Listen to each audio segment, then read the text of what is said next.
Assalamualaikum, Iva. Waalaikumsalam. Oke, ini masih di mata kuliah yang sama ya sekarang ya? Masih. Oke, saya buka screen ininya ya, slide-nya.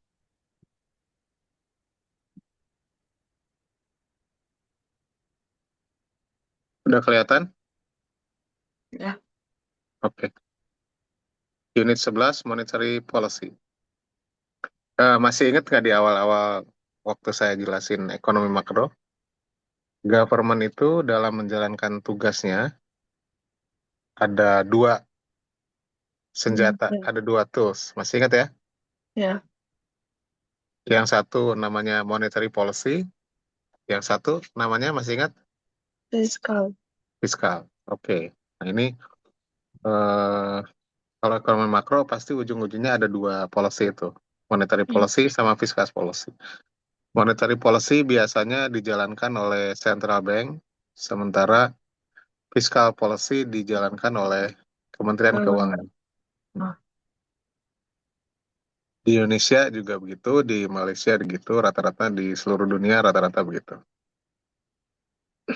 Oke, kita sekarang berarti dalami nih apa yang dimaksud dengan monetary policy. Nanti di pertemuan berikutnya kita dalami apa yang dimaksud dengan fiscal policy. Oke ya? eh, Ya. What we will learn. Kita akan learn apa itu monetary policy. Kedua, ada istilahnya creation of money, proses penciptaan uang, proses ya bisa dibilang penciptaan uang, penggandaan uang sebenarnya. Atau bahasa bahasa Inggrisnya kan memang benar money creation. Yang ketiga, tools apa yang dipakai dalam konteks monetary policy ini, tools apa aja yang dipakai. Kemudian kita pahami secara real sehari-hari apa yang kita hadapi supaya kita bisa nyambung banget antara mata kuliah dengan apa yang secara hari-harian kita hadapi. Banyak dalam seharian ini kita mengalami isu-isu seputar monetary policy sehingga kita bisa lebih paham materi kuliah ini. Kemudian terakhir ini practical impact on accounting. Oke, what is monetary policy? Monetary policy adalah how central bank control the amounts of money in the economy dan control interest rate. The amount of money berarti ini money supply. Ingat, SM. Kemarin ada DM.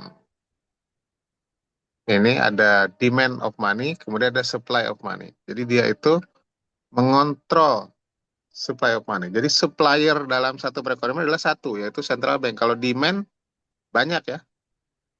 Jadi supply versus demand. Sorry.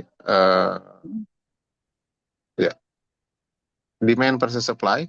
Ini banyak orang, tapi ini cuma satu, yaitu central bank. Beda kalau misalnya supply demand atas barang dan jasa. Suppliernya banyak, buyernya banyak. Tapi dalam konteks money, suppliernya satu, buyernya aja yang butuhnya yang banyak. Interest rate ini adalah P, price-nya ya. Makanya disebut cost of borrowing money. Jadi kalau misalnya di dalam eh, supply demand untuk goods and services, ini kan kita lihat relasi antara Q dan P, betul? hmm, Tapi kalau dalam supply demand untuk money, yang dilihat adalah relasi antara money supply, money-nya, money supply, jumlah uang beredar, sama interest. Ini analoginya ke sini, jumlah uang beredar analoginya ke sini. Jadi ini adalah kuantitinya, ini adalah price-nya. So, jadi interest rate itu adalah price. Hmm. Kalau interest rate-nya tinggi, akan berpengaruh terhadap jumlah uang beredarnya ya. Kira-kira tinggi apa rendah? Jumlah uang beredarnya. Nah, kalau interest rate-nya tinggi, jumlah uang beredar akan tinggi Rendah. apa rendah? Rendah. Rendah. Iya, sebaliknya kalau interest rate-nya rendah, maka jumlah uang beredar Tinggi. akan tinggi. Nah, ini berarti dia ngontrolnya adalah dengan cara naik turunin suku bunga.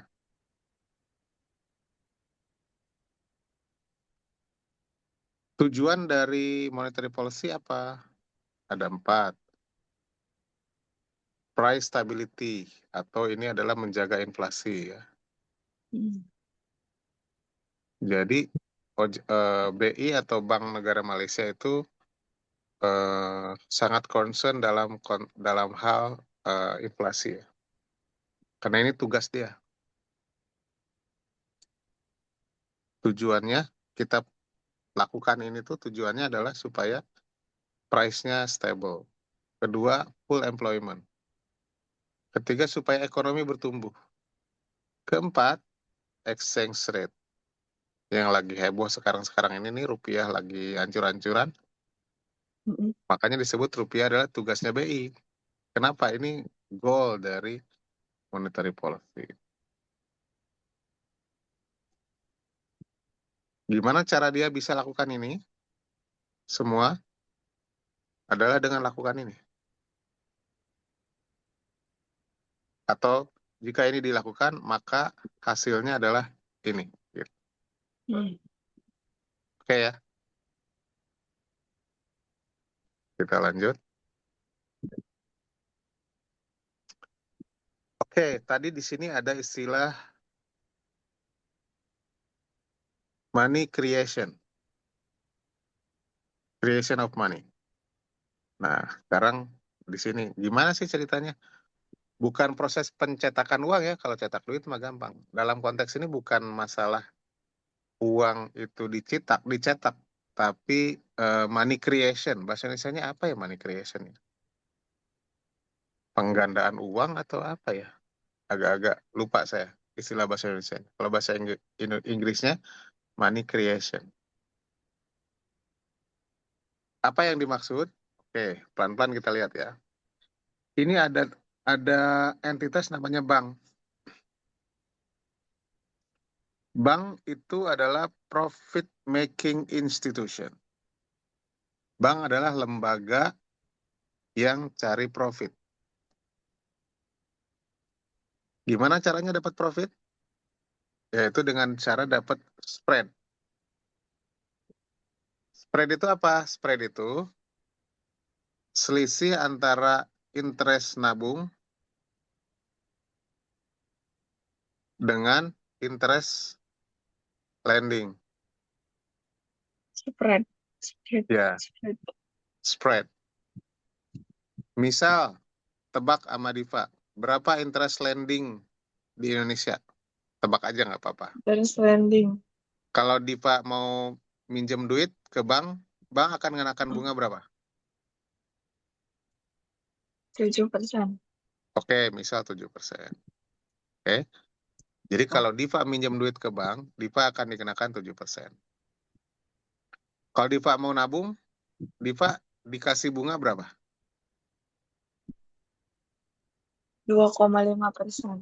Oke, 2,5. Nah, selisihnya 5%. Bank keluar duit 7,5 kan? Ya, Sorry, 7%. 7. Tapi bank harus siap-siap keluar duit 2,5%. Ini diberikan ke peminjam, dikenakan ke peminjam, ini diberikan ke penabung. Selisihnya adalah 5%. Nah, dari angka-angka ini, Diva, mana yang menjadi pendapatan bank? 5. Yang 5.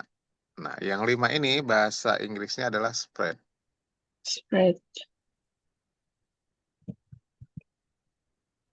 Spread itu apa? Selisih antara bunga pinjaman dengan bunga tabungan.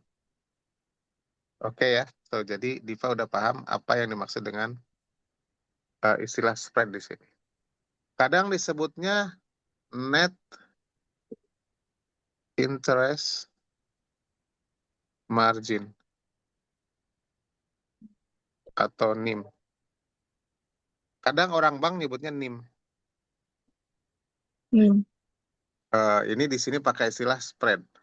Sama aja. Cuman beda istilah doang. Net interest margin itu maksudnya ya interest buat lending dikurangi dengan interest untuk saving.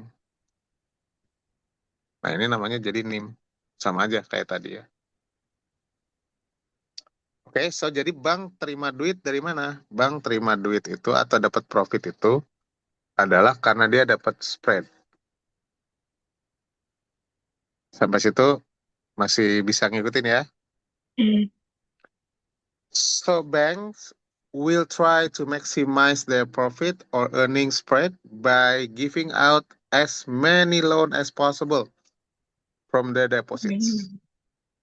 Ya.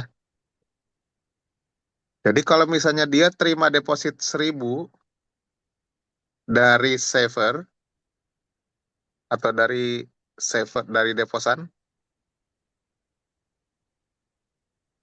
dia maunya ngasih ke lender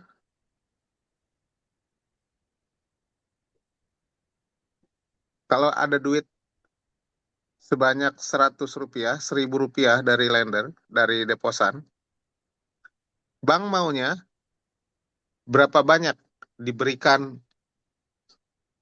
ke lender.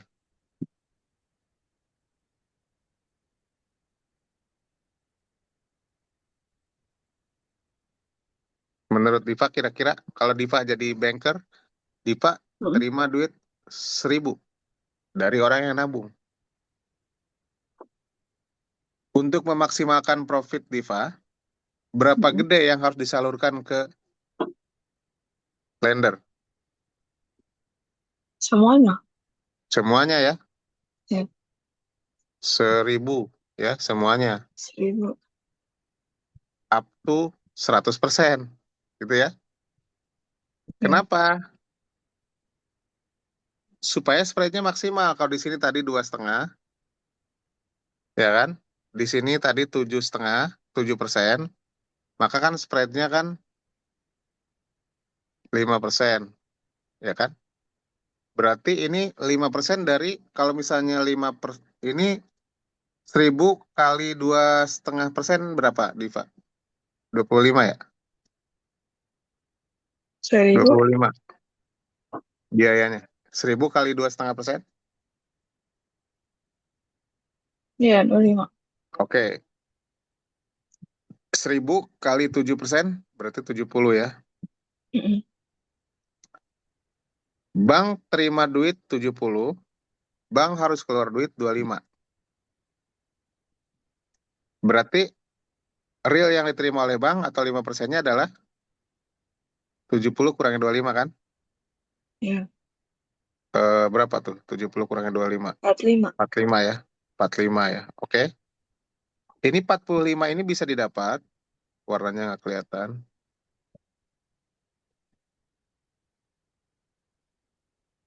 45 ini bisa didapat kalau 100 disalurkannya 100. Betul nggak? Ya. Tapi kalau yang disalurkannya, gimana cara saya hapus? Saya ganti aja tulisannya ya, warna yang ini, yang hijau.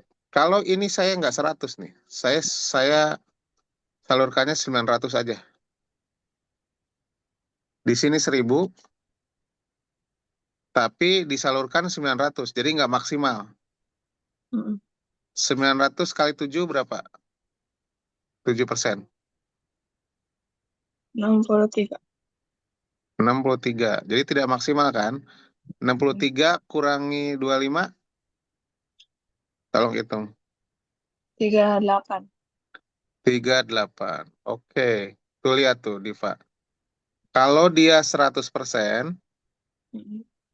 100% duit disalurkan, ya, 100%, maka dia dapatnya 45 kan? Mm-mm. Tapi kalau dia salurkannya cuma sebagian besar, 900 doang, maka dia dapatnya 38. Jadi tentunya bank maunya penyalurannya adalah up to 100%.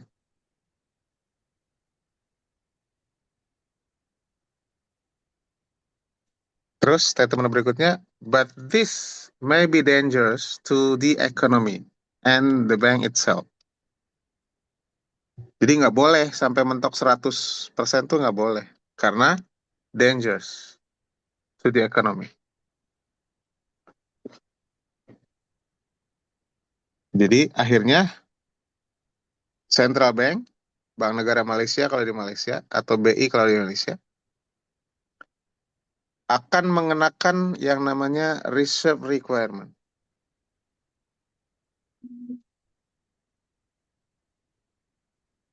Kenapa dibilang dangerous? Dangerousnya tuh gimana sih?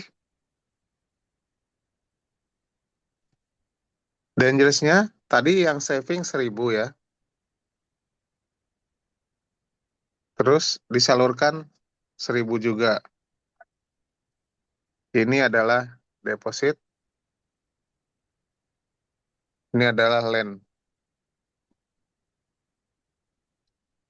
Kenapa ini dangerous? Karena ketika duit ini bergeser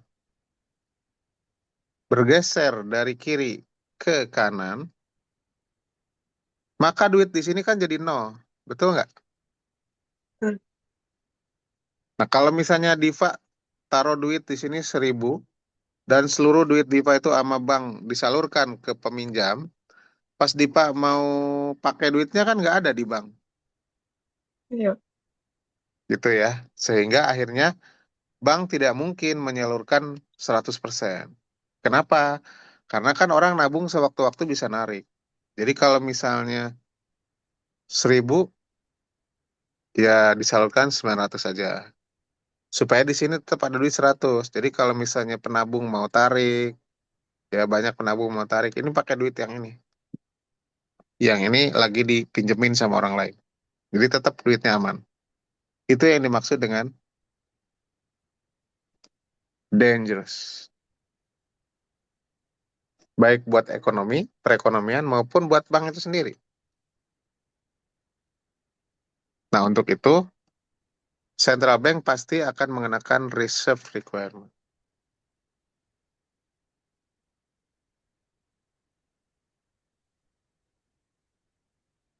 Tujuannya apa? Supaya bank punya likuiditas. Tadi yang 100 itu namanya likuiditas ya.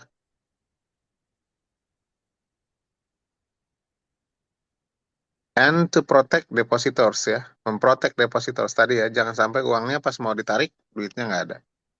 Iya. Its objective is to prevent banks from overextending or underextending bank credit. Jadi kalau misalnya 1.000 berubah jadi kredit 900, kemudian reserve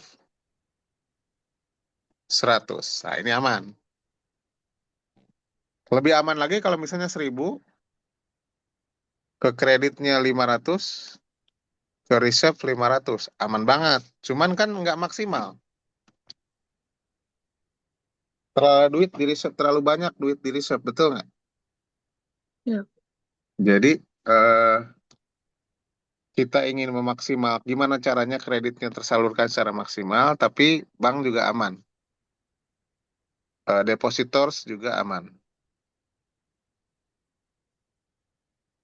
Jadi aturan ini aturan ini yang akan eh, dimainkan oleh central banks untuk mengatur supaya liquidity-nya aman, tapi bank juga bisa salurkan kredit. So, what is reserve requirement? Reserve requirement adalah minimum percentage of deposits that bank must hold in reserve at Bank Negara Malaysia. So, reserve requirement adalah minimum percentage dari deposito, dari tabungan, yang duit ini ditaruhnya di central bank.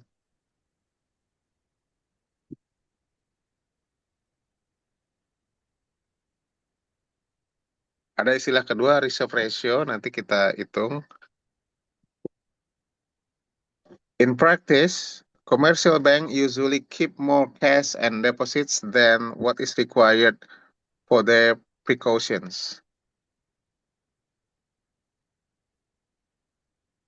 Biasanya bank kenyataannya akan lebih berhati-hati lagi. Meskipun misalnya ada aturan ini, ada minimum ya, tapi in practice, in reality, bank itu dia akan keep more cash untuk jaga-jaga.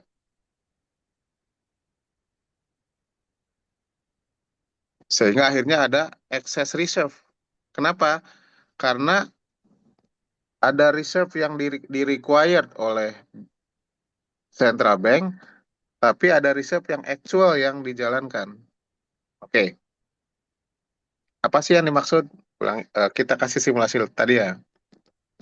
1.000 deposit.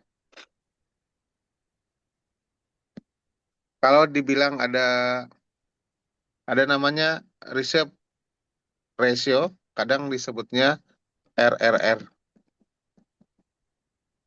Reserve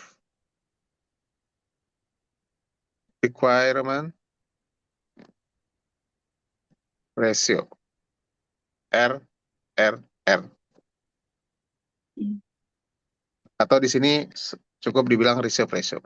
Misalnya government bilang RRR-nya 10% misalnya ya.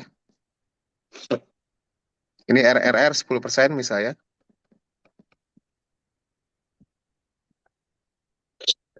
Maka uang deposit yang 1.000 tadi itu 10% akan menjadi reserve. Berarti 100. Disimpan di mana? Disimpan di central bank kan?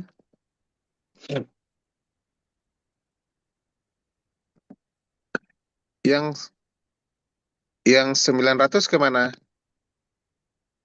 Ke customer A, lender A,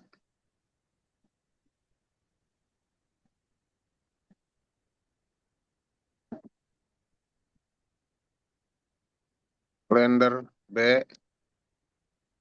lender C, dan lain-lain.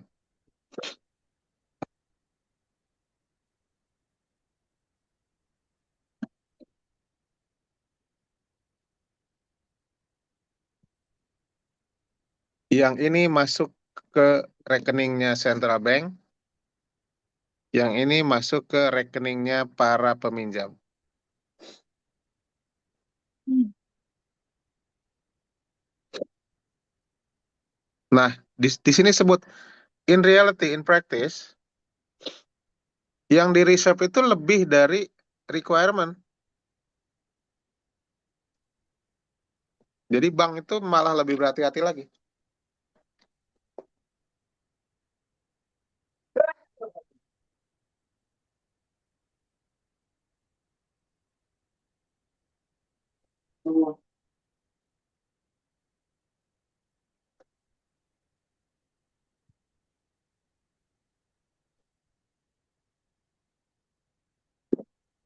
Jadi in reality, bank itu ternyata meskipun di sini requirement-nya RRR-nya tadi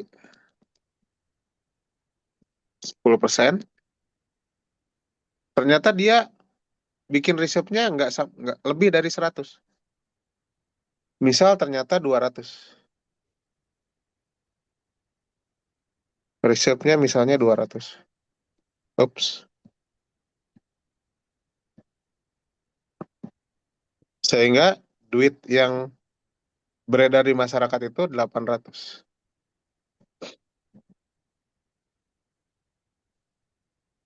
Nah, di sini sehingga ada excess reserve.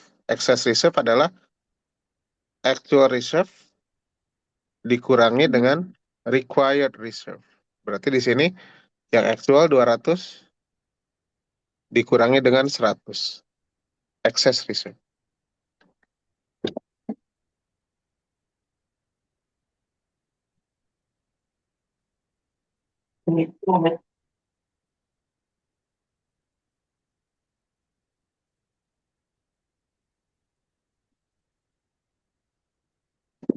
Nah, semua bank di setiap negara pasti cara kerjanya begini. Ada aturan reserve requirement yang selalu dikenakan oleh central bank.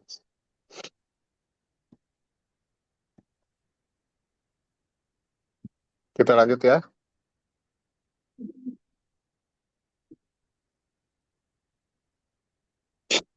Nah, ini dikasih contoh.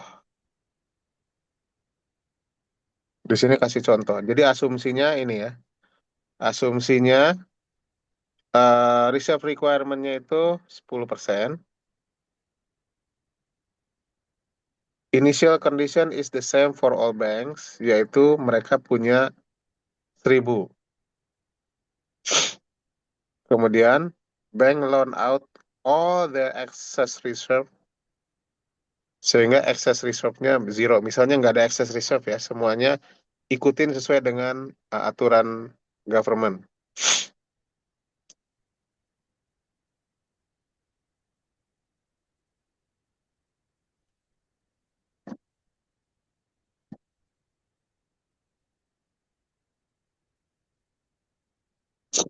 Oke, kita lihat di sini. Ini contoh bagaimana uang itu created. Hmm. Pertama, ada seorang deposit ke bank A. Ini sebut aja bank A. 1.000. Oke, masuk ke bank A. Reserve 100, dikasih loan 900. Kayak saya tadi jelasin ya. Ini kan, ini dari si X, ini si Y kan.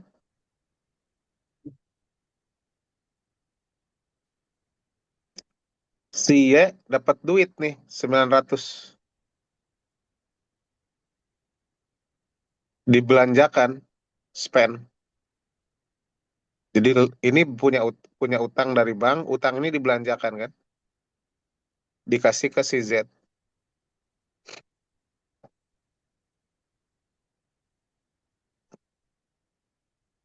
Ini si Z, uang 900 dikemanain?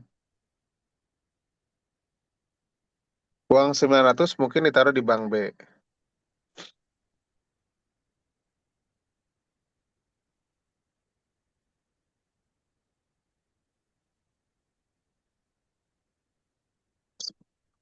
Deposit ini oleh bank B 90 jadi reserve.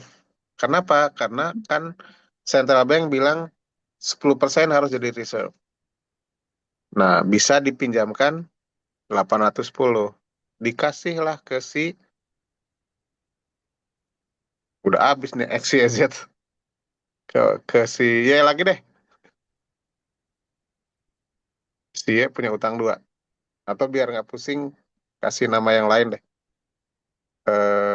P misalnya. Ke si P.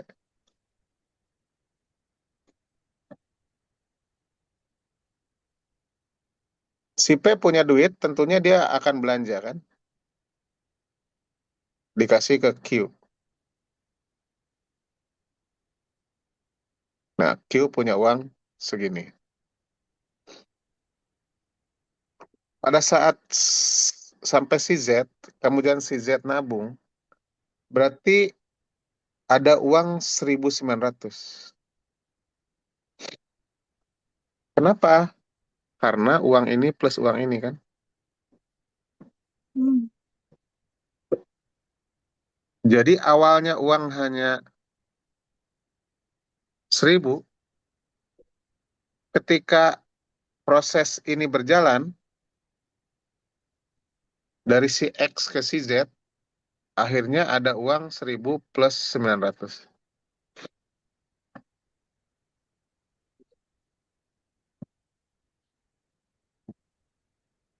Nah, ketika ada transaksi dari si P ke Q, kemudian Q juga nabung lagi, di sini Q, sehingga uangnya berjumlah dari 1.000 tambah 900 tambah 810, totalnya segini. Hmm. Ini taruh di bank C. Terus begitu. Reserve-nya dari 810, reserve segini. Sehingga bisa dilonkan ke si R. Saham R dibelanjakan ke si S. Terus aja. Sehingga akhirnya kalau misalnya di sini ada S ya, ke bank D, berarti di sini ada uang sebanyak 729. Ini semua di total jadilah segini. Hmm. Bayangkan dari proses tiga bank ini, atau dari proses tiga orang ini, yang awalnya uang 1.000, berkembang menjadi 3.400. Ini yang dimaksud dengan money Yes. creation. Bukan konteksnya money printing ya. Kalau printing beda cerita. Ini adalah money creation. Jadi berkat adanya RRR, bukan berkat ya, dengan adanya RRR, kemudian karena adanya interest, yang mana bank itu adalah cari profit, maka terciptalah namanya fractional reserve banking cycle. Nama istilah ini nih, perputaran ini semua ini, istilahnya fractional reserve banking cycles. Atau ini adalah proses money creation.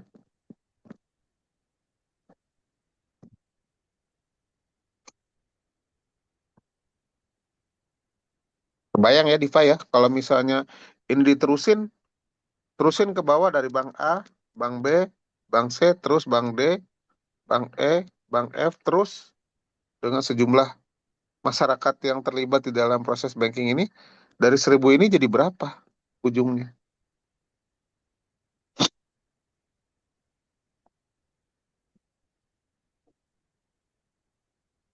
Nah, sama Diva bayangin deh, ini kan kalau 10% ya, sehingga reserve-nya ada 100, 90, dan 81. Gimana kalau bank sentral nurunin dari 10% turun ke 5%? Dampak kesininya akan lebih besar apa lebih kecil? Kecil. Misalnya dari 10 ke 5, berarti ini dari 100 ke 50 dong.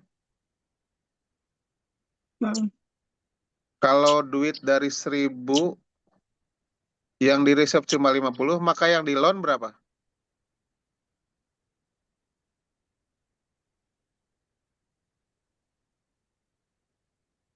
950. 50. Oke. Sehingga si, ini tadi si X ya, ini si Y, ini si Z. Si Z terima duitnya berapa? 950 kan? Ya. Sehingga si Z nabungnya berapa di sini? Iya.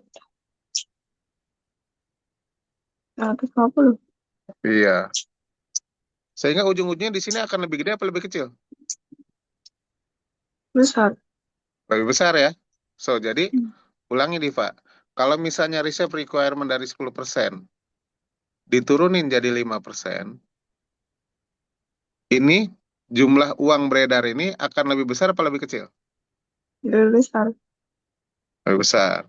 Sebaliknya, kalau dari 10 ini dinaikin jadi 20%, Hmm. maka jumlah uang beredar di sini akan lebih besar apa lebih kecil? Kecil. Oke, logikanya begitu ya. Jadi kalau reserve turun, maka money creation, money created akan naik. Naik. Kalau reserve naik, maka money created akan turun. Turun.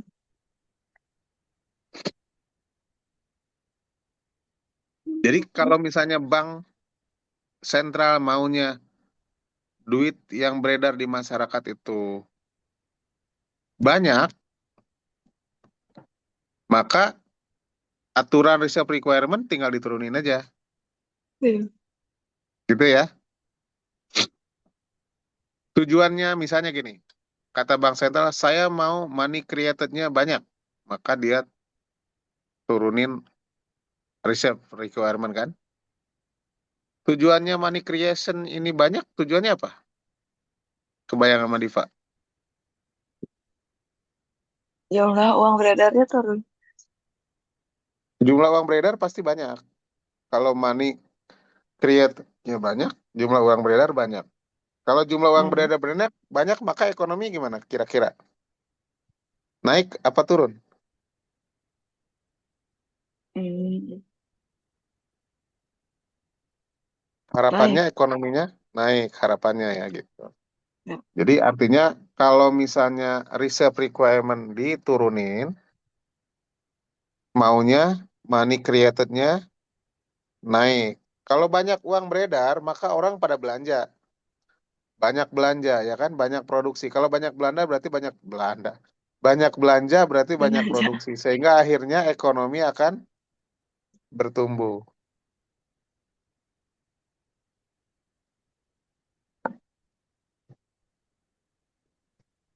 Kalau ekonominya pertumbuhannya terlalu cepat, akibatnya terjadi inflasi. Oh iya. Maka akhirnya RR-nya dinaikin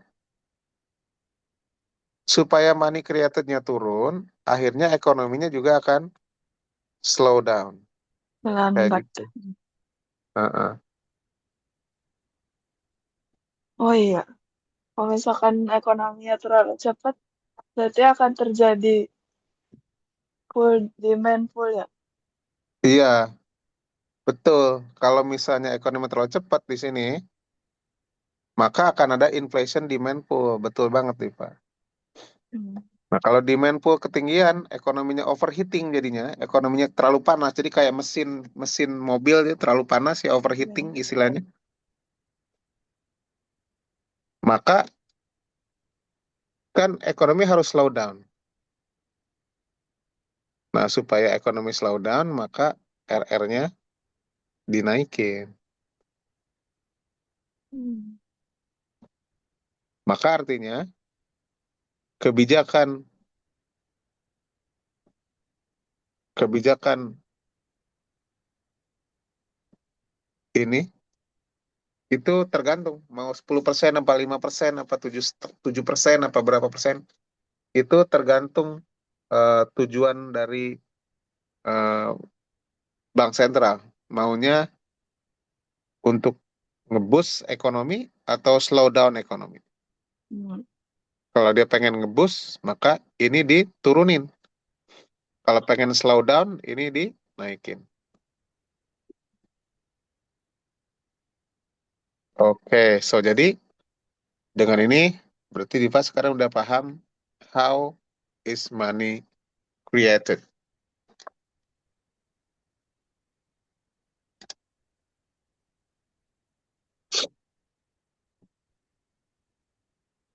Kita lanjut. Nah, ini tadi kan contoh ya, kayak saya yang bikin. Di sini reserve requirement contohnya 10, kemudian eh, dari bank awalnya adalah 1000. Ini kayak tadi sih. Hmm. Excess ratio-nya dianggap aja 0. Ini kayak tadi persis. Sama situasinya kayak ini kan. Iya. Jadi cerita ini eh kalau ini kan secara visual ya, secara visual gimana larinya ke sini, sorry, ke sini sama ke sini gitu ya, ke reserve sama ke loan. Kalau ini nampilinnya seperti neraca. Neraca. Maksudnya neraca, kebayang neraca, Diva, Iya. di sisi sini kanan, di sisi kiri. Hmm. Kebayang kalau di sisi kanan, lupakan dulu ini ya. Ini neraca atau balance sheet. Bahasa Inggrisnya balance sheet. Hmm. Kalau Diva punya perusahaan, pasti ada neraca kan?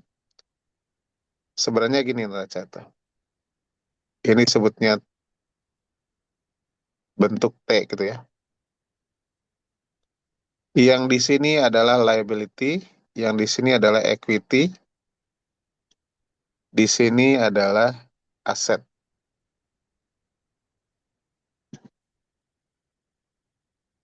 Kadang aset juga ada dua ya. Adanya aset lancar atau apa ya, current asset. Aset lancar kalau bahasa Indonesianya. Sama Current asset. aset tetap. Hmm. Kalau bahasa Inggrisnya apa, Diva?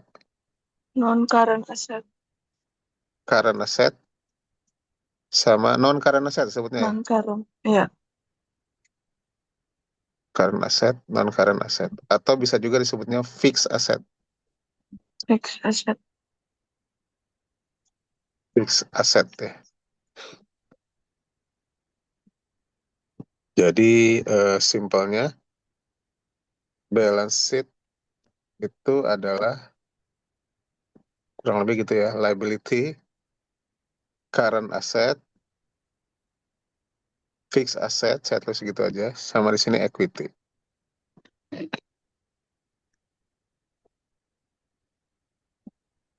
Atau kalau ini dianggap satu, maka ini semuanya adalah aset gitu. Hmm. Nah, di sini kalau orang nabung, nabung 1000, dicatatnya di kiri apa di kanan? Nabung. Nah, orang nabung. Ini adalah bank. Di sisi Bagi bank, bank. Liability. liability. Makanya taruhnya di sini nih, di sebelah Iya. kanan, bukan di sebelah kiri ya. Oh, ya. Jadi orang nabung itu taruh di sini. Kenapa? Karena ini kewajiban bank kan, Iya. maka ditaruhnya di kanan. Oke. Uang 1000 ini sama bank diapain? Ada namanya reserve 100, ada namanya mungkin excess reserve di sini kan 0 ya, nggak ada excess reserve. Kemudian ada loan 900, Loan. sehingga totalnya 1000. Di sini 1000, di sini 1000. Seimbang kan? Ya.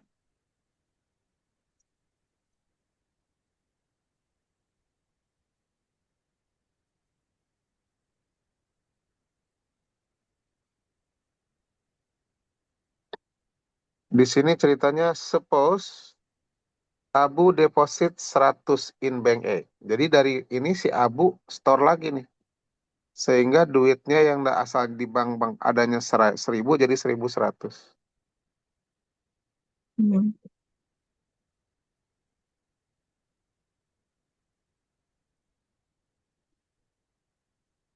Reserve-nya jadi 110 naik. Mungkin di sini dimasukin excess reserve 10 sehingga ini 900 tetap totalnya 1100 1100. Jadi ini cara nampilinnya itu secara neraca.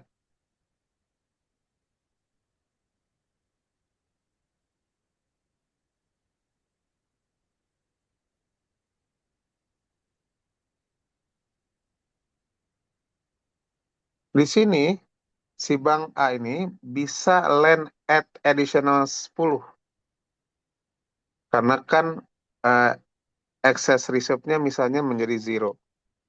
Jadi akhirnya dia bisa ngelendingnya 910. Sorry, 990.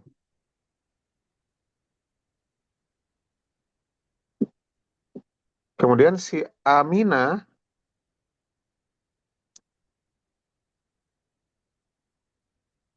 si Amina, apa ini? Ini apa ya?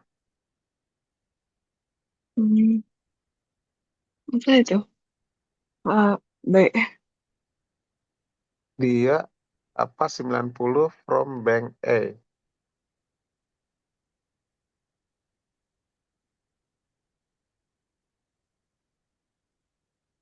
Borrower kah? Bukan ya? Hmm, Bentar ya. Ini Bank A, ini Bank B. Use 90 to Yun to supermarket. Supermarket to check and deposit at Bank B. Nggak jelas tulisannya.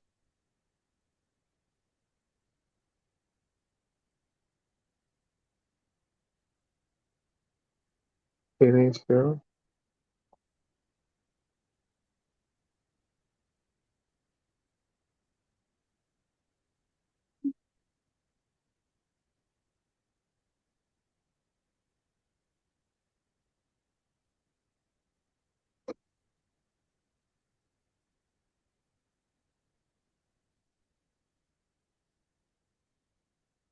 Tapi ini terlepas bagaimanapun contohnya, tapi intinya sama Diva kebayang ya, kalau iya. misalnya tadi yang simulasi ini dirubah dalam bentuk neraca, maka tampilannya jadi seperti ini. Duit masuk ke sini, sorry. Duit masuk akan ke sebelah kiri, duit keluar itu ada di, sorry, kebalik. Duit masuk ada di sebelah kanan, keluar ada di sebelah kiri. Keluarnya buat apa? Ada yang dijadiin sebagai reserve, ada yang dijadikan sebagai loan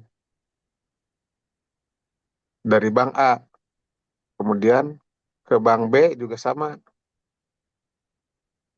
Ada yang masuk tentunya ke sebagai deposit, itu adalah kewajiban. Dari yang masuk ini, ikutin ratio yang diwajibkan 10%, sisanya adalah loan. Ini apapun duit ini adalah yang keluar. Bank C juga gitu, duit masuk, duit keluar. Visualnya, visualnya begitu.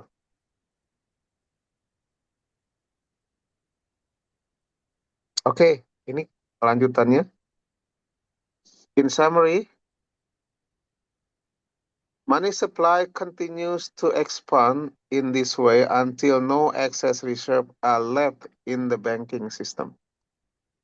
Jadi ini terus saja dari A ke B, ke bank C, ke bank D, ke bank E, dan sebagainya. All other bank created. Sehingga dari duit yang cuma 10, akhirnya created menjadi 900. Dari awalnya orang deposit 100, kan 90 dari mana? Karena ada orang awalnya yang nabung 100 kan. 100 dengan nabung 100 di sini ya. Based on only 100 ringgit Malaysia, the entire banking system itu bisa create 900. Sehingga dari 100 ini bermultiplikasi menjadi 1000, yaitu 100 tambah 900, total 1000. So, siapa yang create money? Bank sentral atau bank? Bank sentral. Bank sentral menetapkan rasionya, Oh, tapi akhirnya bank lah yang create money.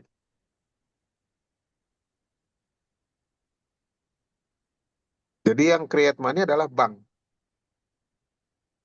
Yang ngaturnya bank sentral. Diatur dengan reserve requirement.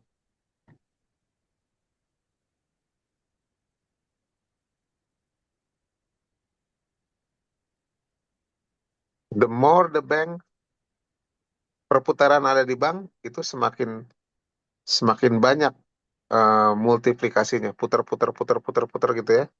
hmm. Semakin banyak menjadi 900.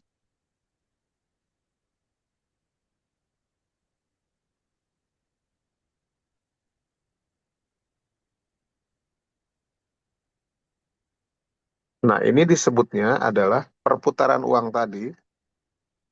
Ini disebutnya money multiplier. Ada istilah baru. Jadi, berdasarkan reserve ratio tadi, akhirnya uang berputar kan? Nah, Hmm. perputaran ini disebutnya money multiplier.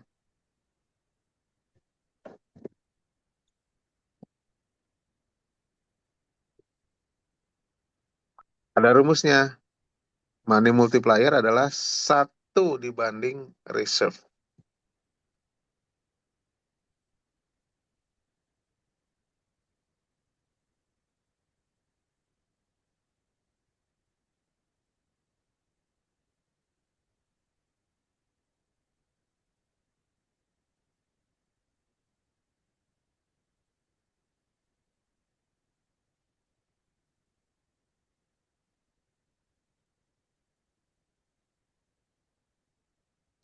Ini udah kita bahas tadi. Semakin tinggi R, semakin less money created. Semakin rendah R, semakin more money created. Maksudnya gimana? Contohnya tadi ya. Kita misalnya ada multiplier 10, jadi 10 itu berarti 0,1 ya. Kita perbandingkan dengan 0,05. Coba dihitung sama Diva, yang 0,01, 0,1, 1 bagi 0,1 berapa Diva? 10, 10 ya. Kalau 1 bagi 0,05, 20. 20. Lihat, ketika R-nya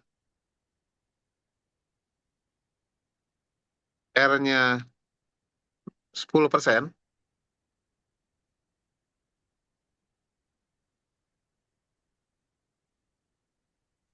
maka duitnya berputar 10 kali. Ini namanya M, ya kan? Ketika R-nya 10%, duit bermultiplikasi 10 kali. Tapi kalau cuma 5%, maka duit bermultiplikasinya 2 kali lipat. Jadi dengan kalau misalnya ini yang dipakai, maka duit 100 akan berubah menjadi 1.000. Tapi kalau ini yang dipakai, duit 100 akan berubah menjadi 2.000.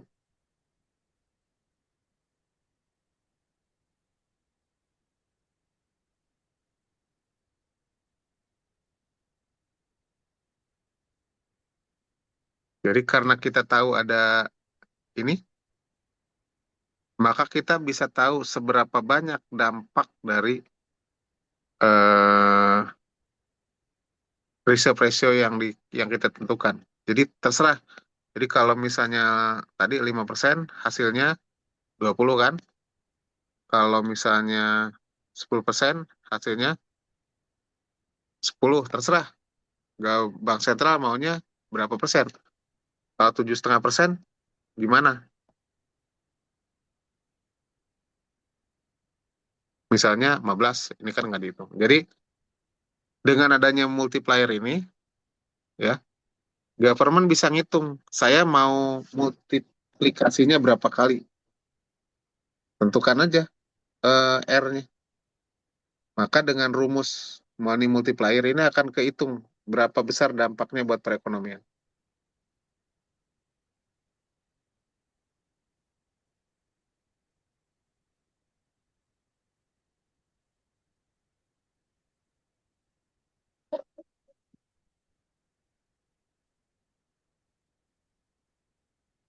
In real world, oke, supaya kebayang sama Diva.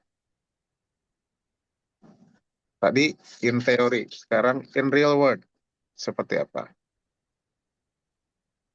Credit creation in Malaysia is a dynamic process driven by the banking system under the regulatory oversight of Bank Negara Malaysia. Yes, of course we know. Jadi kita tahu persis ya bahwa proses penyaluran kredit, penciptaan kredit itu di Malaysia atau dimanapun adalah proses yang driven by banking,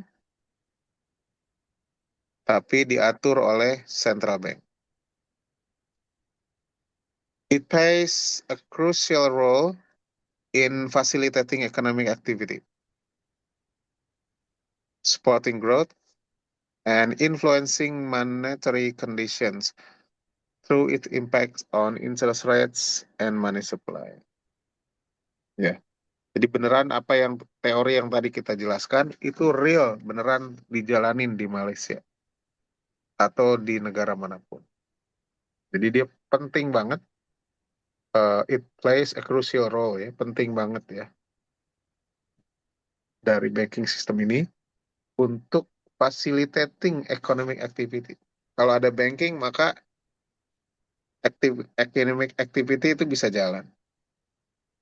Mau support growth atau mau slow down growth itu tergantung dari how the banking system works under oversight of central banks.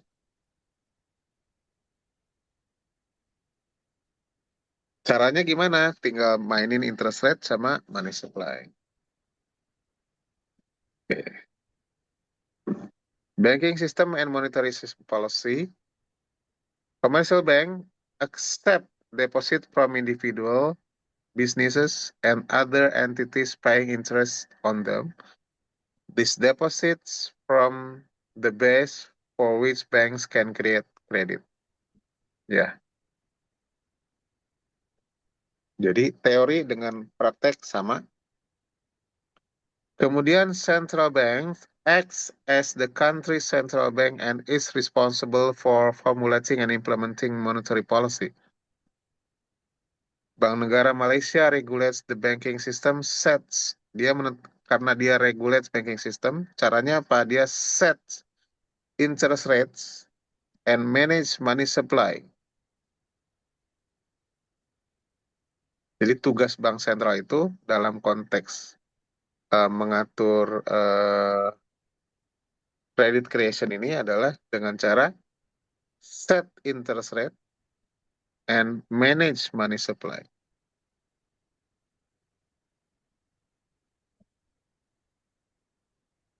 Kalau set interest rate ya tinggal tentukan ya suku bunga berapa. Money supply gimana dengan cara RR tadi ya. Jadi cara Bank Negara Malaysia ngatur banking system, tentukan I, dan tentukan R, reserve ratio. 2.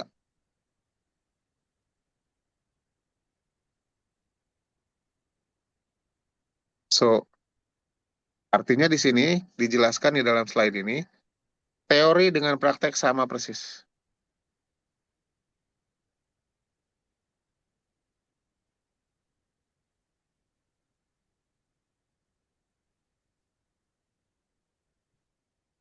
Di sini ada deposit creation, jadi semua individual or businesses deposit money into their bank's accounts. Kemudian banks hold a fractional of those deposit as reserve. Kemudian bank dari deposit itu dipecah sebagian sebagai reserve. Di mana reserve requirement ini ditentukan oleh Bank Negara Malaysia. Setelah itu, bank extend credits to borrowers from in the form of loans or mortgages, overdraft, and other financial product. Jadi loan kan macam-macam produknya diciptakan ya. Bisa mortgage, bisa overdraft, bisa atau produk-produk lending lainnya. Sehingga akhirnya orang-orang bisa invest, bisa bisnis expansion, individual bisa belanja rumah, bisa beli mobil. Jadi semua ekonomi bergerak karena ada loan. Ada orang deposit, kemudian deposit ini dirubah menjadi loan, karena loan orang jadi berbisnis, invest, dan orang menjadi belanja. Nah, proses ini berputar, itu karena apa? Karena ada multiplier effect. So, di sini dijelaskan bahwa apa yang kita bahas di slide-slide awal, yang itu adalah landasan teori, itu prakteknya sama persis dengan teori.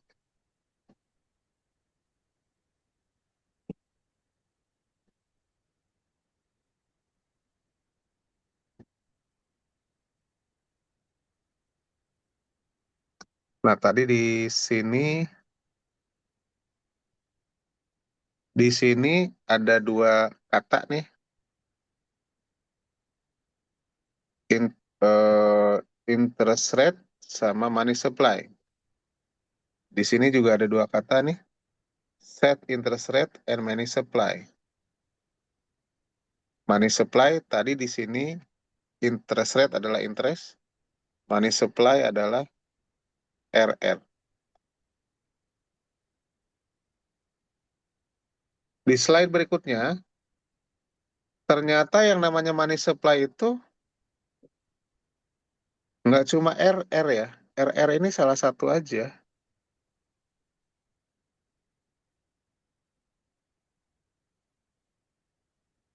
Ternyata money supply itu ada empat.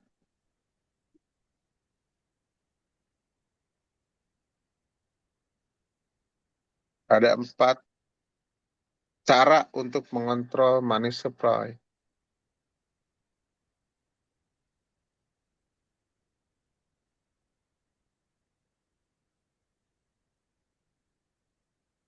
Jadi untuk mengontrol money supply, itu bukan cuma reserve ratio ternyata. Kalau reserve ratio berarti ini ngomongin di sisi banking system. Banking system.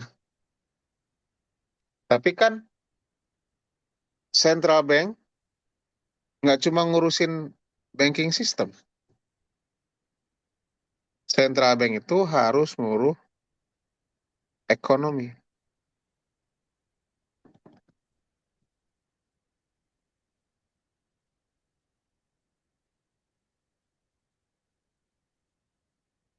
Nah, untuk bisa ngurus seluruh ekonomi, more than only banking system, maka dia punya empat eh, cara supaya dia bisa kontrol money supply.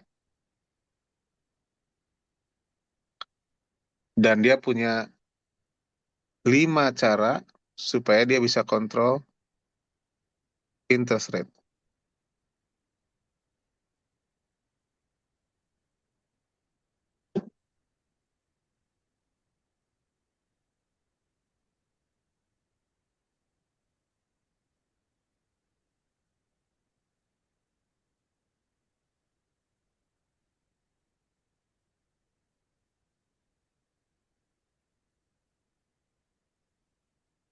Jadi kalau tadi di sini kita ngomong tentang money creation doang.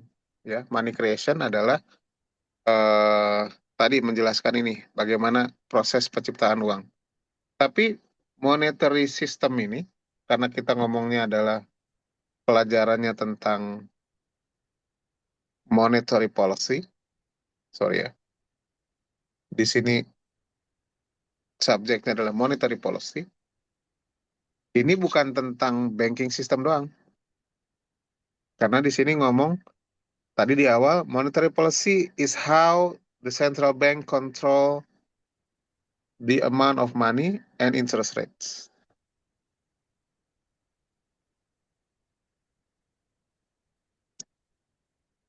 Nah, salah satu yang dominan memang adalah money creation, tapi bukan hanya konteksnya money creation. Money creation memang itu akan membantu membantu wait, membantu kontrol money supply, ya. Tapi bukan satu-satunya. Akhirnya, jadi tugas dia itu bukan hanya controlling proses eh, proses money creation, tapi lebih dari itu, tapi kontrol money supply. Jadi money supply lebih besar magnitude-nya. Jadi kalau money creation itu bagian kecil, bagian besarnya adalah money supply. Nah, yang bagian kecil ini diaturnya oleh RR.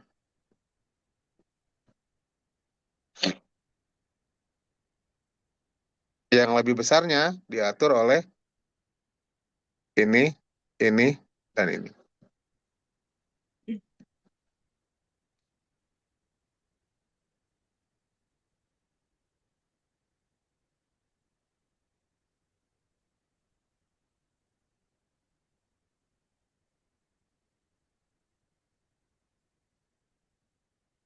Oke, nah di sini kita bahas lebih detail nih, Diva. Yang poin ini dibahas lebih detail di slide berikutnya. Teknik to control money supply. Satu, istilahnya open market operation. Yang ini. Oops. Yang ini. Apa itu open market operations? Open market operations are the most widely used tool to control money supply. It involves the buying and selling government securities by the central bank. Maksudnya gimana? Jadi dia buy or sell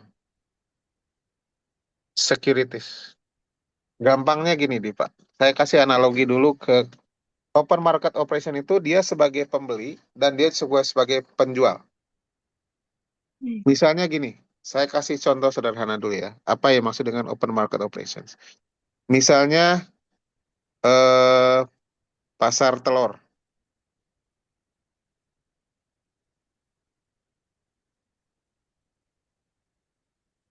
Pasar telur nih. Di pasar tradisional kan banyak telur ya. Kalau telur itu government pengen kurangi jumlah telur yang beredar, misalnya telurnya kebanyakan, ada 1 juta butir telur. Sementara ini supply-nya. Sementara yang dibutuhkan oleh customer itu cuma 800 demand-nya. Supply-nya 1 juta, demand-nya 800. Pelan-pelan ya, saya pakai analogi telur nih, Diva. Oke. Government pengen kontrol telur. Situasinya, jumlah telur yang ada di pasar ada 1 juta butir. Sementara dicek kebutuhan konsumen itu hanya 800. Maka harga telur bakal naik apa bakal turun kalau situasi kayak gini?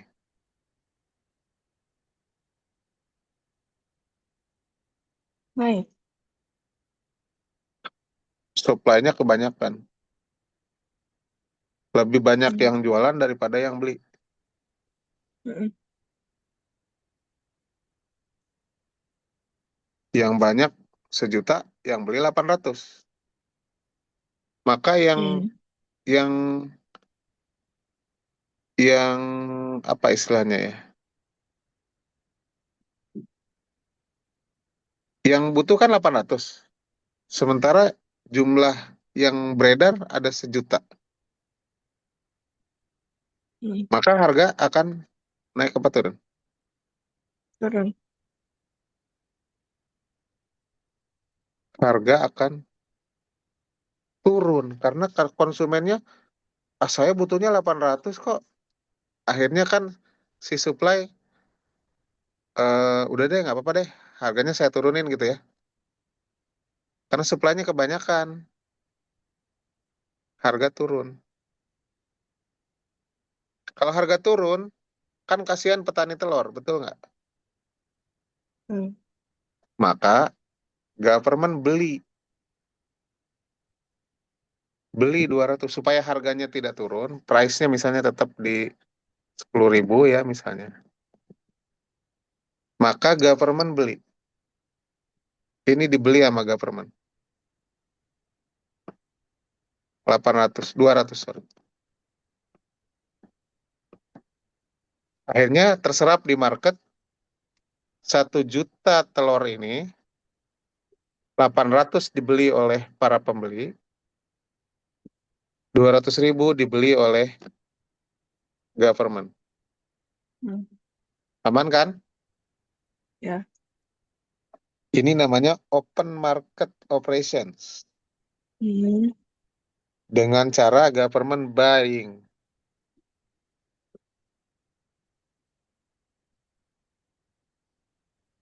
Tujuannya government buying telur, tujuannya apa? Supaya harga telur terjaga.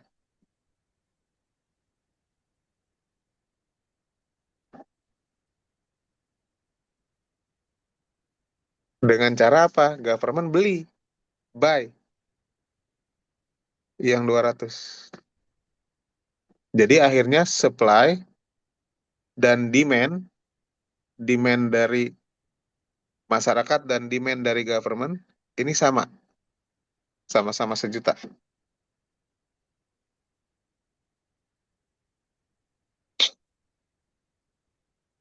Jadi dia bertindak sebagai buyer.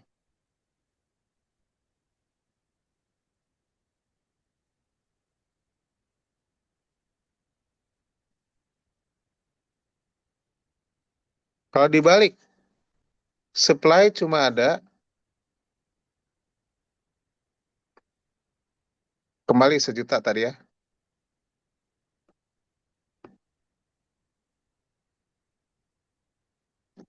tapi demand ternyata gara-gara lagi lebaran 1.200.000 di bulan berikutnya ya. Tadi itu kan di bulan Januari misalnya. Di bulan Februari supply-nya tetap 1 juta, demand-nya jadi 1.200.000. Maka harga bakal naik nih dari 10 bakal naik jadi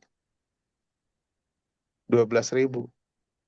Nah, Siapa yang menderita? Yang menderita buyer kan masyarakat. Ya. Nah, untuk itu government sell. Yang tadi dia punya stok 200 kan? Oh ya. Yang stok 200 itu dia sell. Akhirnya masyarakat terima 200 dari government dan 1 juta eh, dari pasar, dari supplier. Sehingga akhirnya harga tetap di 10.000. So, dalam posisi ini berarti government sell.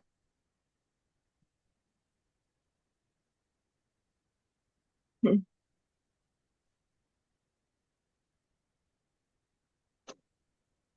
Jadi government bertindak sebagai buyer, ada di sisi buyer, atau government ada di sisi seller. Dalam konteks telur tadi ya, itu cara government kontrol harga telur. Jadi kalau misal, kenapa government harus kontrol harga telur? Kontrol 10.000 tadi. Nggak boleh naik ke 12.000. Kebayang sama Diva, kenapa government mau kontrol harga telur?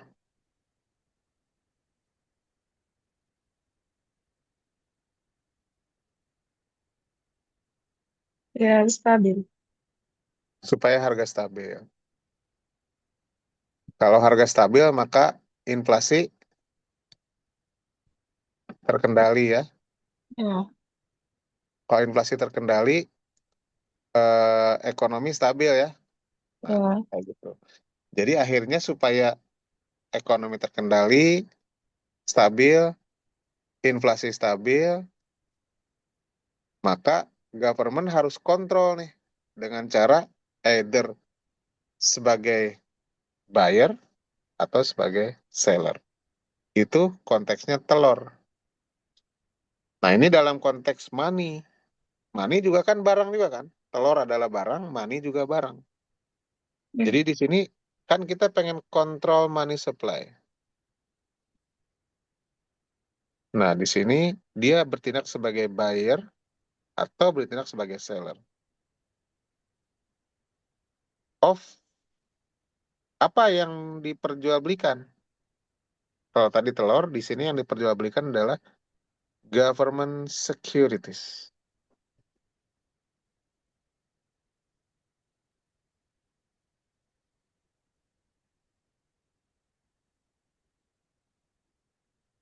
Apa itu government securities? Surat utang atau government bonds, obligasi,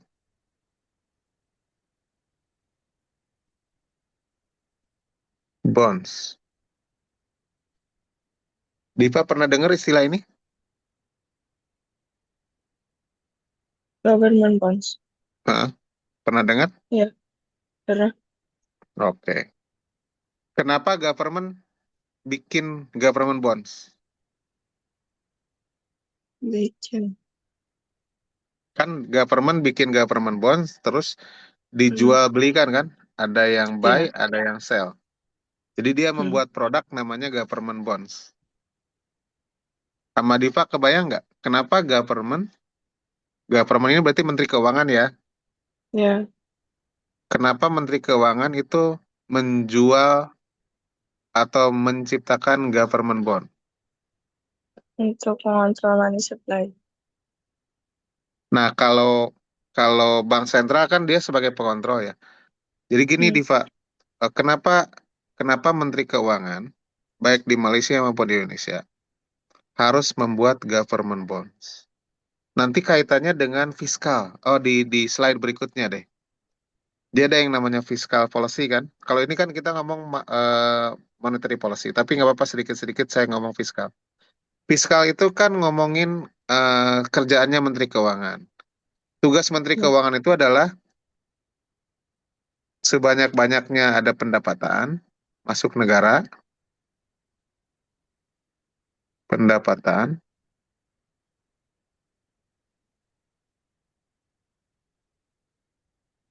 sesedikit-sedikitnya pengeluaran, Hmm. pengeluaran,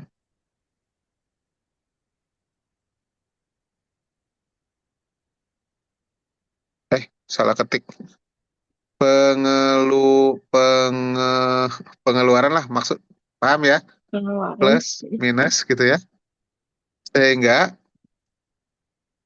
selisih antara pendapatan dan pengeluaran ini either surplus atau defisit.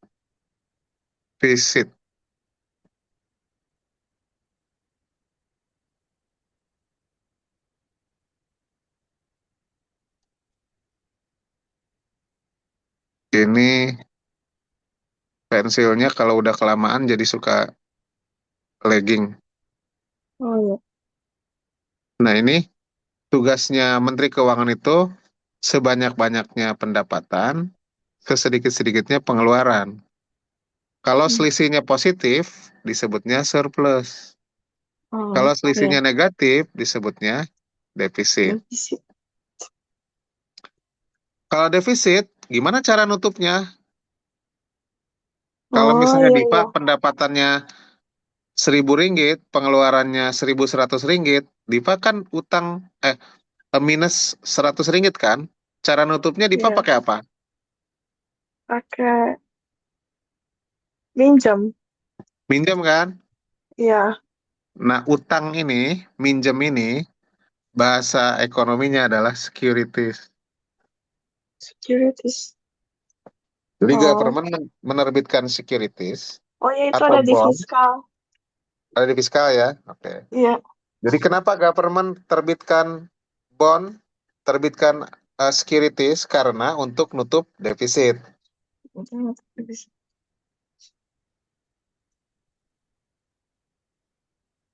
Hmm. Kebayang ya? Iya. So, jadi kalau saya tanya why government menciptakan securities? Jawabannya untuk menutup Defisit. defisit anggaran. Hmm. Oke, misalnya defisitnya 1.000 tadi ya. 1.000. Akhirnya government kan terbitkan surat utang atau securities atau bonds senilai 1.000. Hmm. Sehingga akhirnya eh, fiskalnya aman. 1.000 ini dijual dong sama Menteri Keuangan. Siapa pembelinya? Pembelinya adalah everybody, terserah. Hmm. Pembelinya bisa Investor. foreign, orang asing, bisa warga negara, Hmm. bisa warga, bisa juga central bank.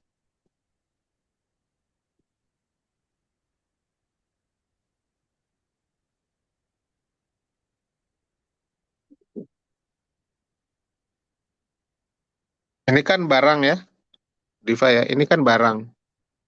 Kayak telur tadi. Ini bayarnya.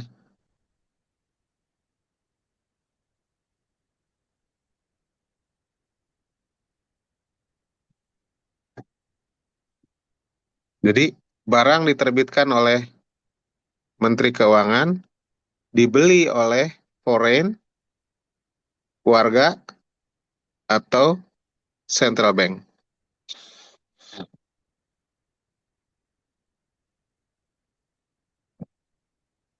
Misal dari 1.000 ini dibeli oleh foreign 500, oleh warga 300, oleh central bank 200.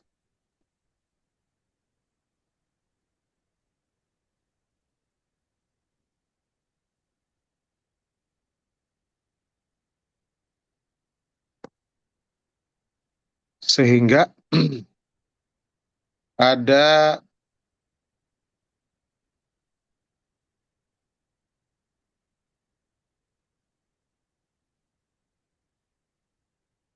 kalau misalnya central bank buy sebanyak 200,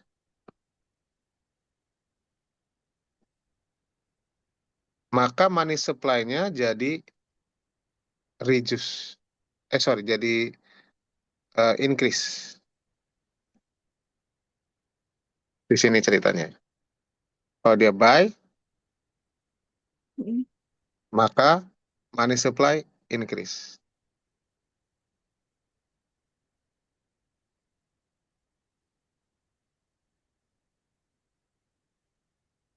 Kalau dia sell,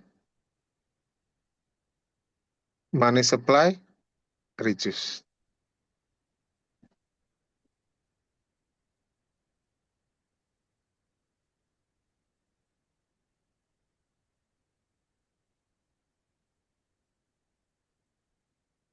Kok bisa begitu sih?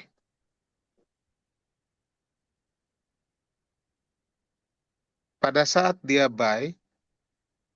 Mm. buy, berarti bank sentral keluarin duit dari dompet dia kan? Iya, Ini bank sentral, dia buy. Kan bank sentral banyak duitnya di sini ya, di gudang dia.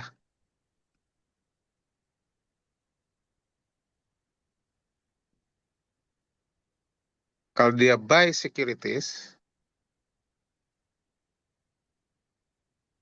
berarti bakal banyak duit beredar di masyarakat.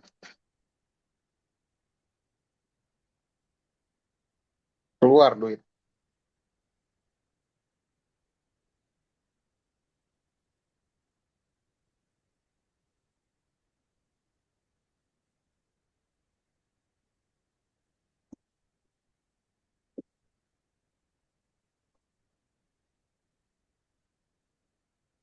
Kemana duitnya? Kalau misalnya buy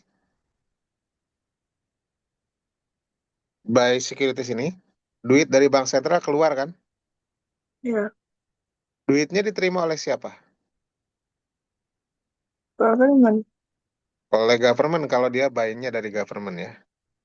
Iya, Masuk government, sama government nanti kan akan masuk ke fiskal, ke APBN, nanti dipakai buat misalnya bangun jembatan, atau buat MBG, iya. atau buat bangun koperasi, apapun. Pokoknya jadi pengeluaran government kan. Nah itu jadi akhirnya money supply-nya naik. Kenapa? Karena bank sentral duit yang ada di dia dikeluarkan. Mm. So, jadi dia keluarin duit dengan cara buy.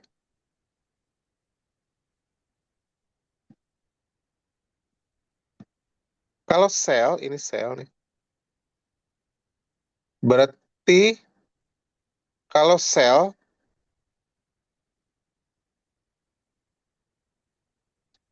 dia kan punya stok. Kalau sell, berarti dia akan terima uang kan dari masyarakat.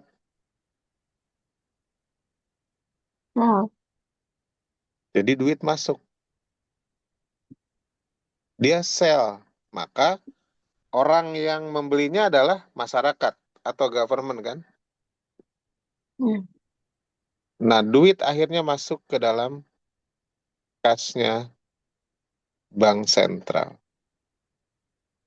Kalau duit keserap masuk ke dalam kas bank sentral, Mm. maka money supply yang ada di masyarakat akan berkurang.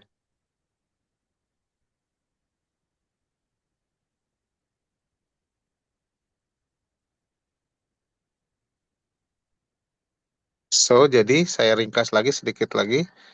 So, apa itu open market operation? Open market operation adalah si bank sentral bertindak sebagai buyer atau seller dari government securities.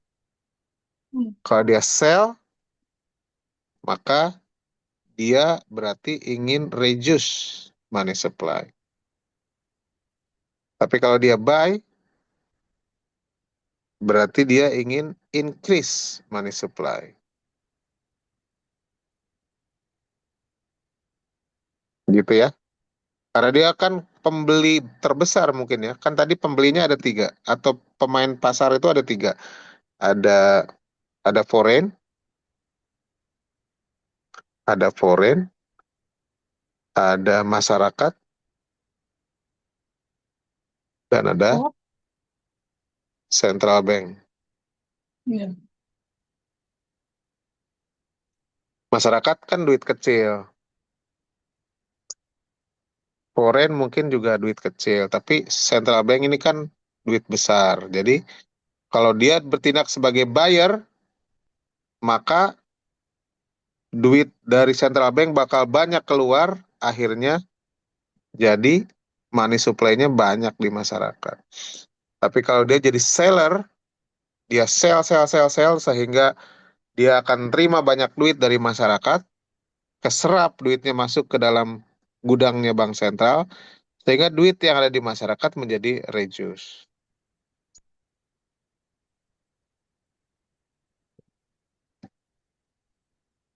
So, itu adalah teknik pertama untuk kontrol money supply. Nanti, ini udah kelamaan, khawatirnya kebanyakan. Nanti kita bahas yang lain-lainnya ya. Iya. Yang lain-lainnya yang ini. Di pertemuan berikutnya tuh. Ada reserve ratio tadi udah dibahas, discount rate, dan sebagainya, sebagainya. Kita lanjut di pertemuan berikutnya. Cuman saya itu Oke. besok tuh hari apa? Besok hari Minggu. Minggu, Senin, Minggu, Senin, Selasa.